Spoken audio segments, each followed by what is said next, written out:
मेरा नाम डॉक्टर सैयद रमीज़ुल हसन रिज़वी है। हमारा जो टॉपिक है आज का वो ये है टेढ़े दांत।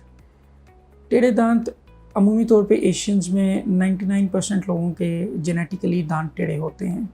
अब टेढ़े दांत होने से बहुत सी प्रॉब्लम्स आ जाती हैं। सेल्फ़ कॉन्फिडेंस लूज़ कर जाता है बच्चा, ठीक है, स्माइल आर्क उसकी ख़राब हो जाती है और अल्टीमेटली वो अपनी बात को प्रॉपर कॉन्फिडेंस से लोगों तक नहीं पहुंचा सकता।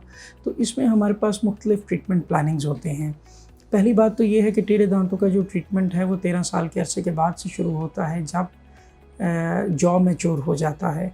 उसमें हमारे पास 2 ऑप्शंस हैं, ब्रेसेस का ऑप्शन है और अलाइनर्स का ऑप्शन है। अलाइनर्स में कुछ लिमिटेशंस हैं, सिर्फ स्पेसिफिक केसेस हम अलाइनर्स से कर सकते हैं, जबकि ब्रेसेस एक वास्ट फील्ड है और ब्रेसेस से तमाम दांतों का इलाज हो सकता है।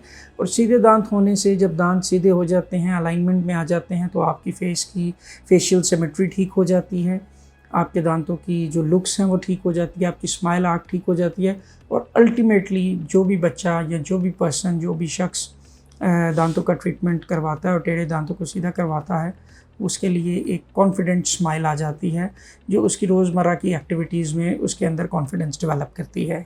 तो आप अपने दांतों का ट्रीटमेंट अगर करवाना चाहते हैं तो ई-मरीज़ के प्लेटफॉर्म से अभी अपना अपॉइंटमेंट बुक करें और 10% डिस्काउंट हासिल करें। Thank you so much.